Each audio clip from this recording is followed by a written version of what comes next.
I was not easy to settle. I was always doing something, experimenting with a lot of things as well.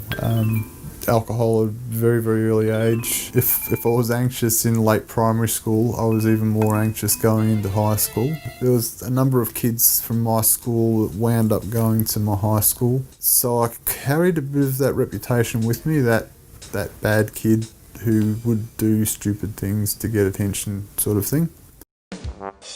Met a guy that actually trained him, and we became sort of friends, associates, and he introduced me to ice.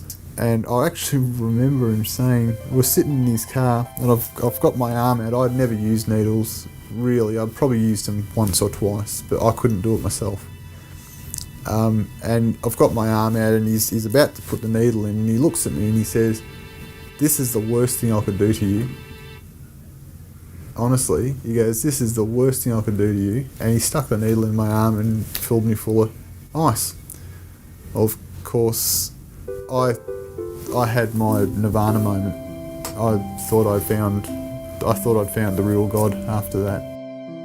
We're at a friend's place. I had just used, and a friend had said to me, "How do you feel?" Like, I was chatty and all the rest of it.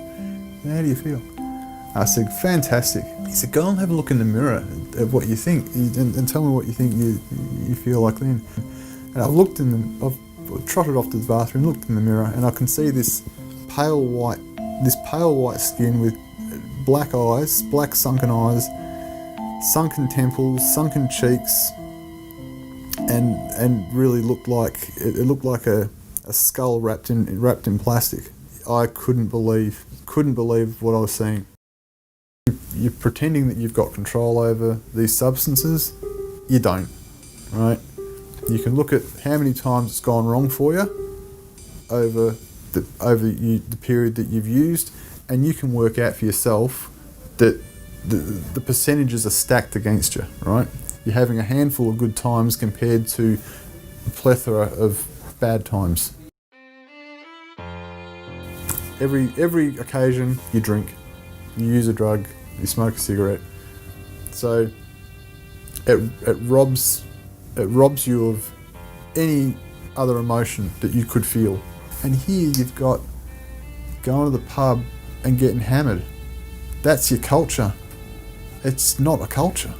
It's moronic.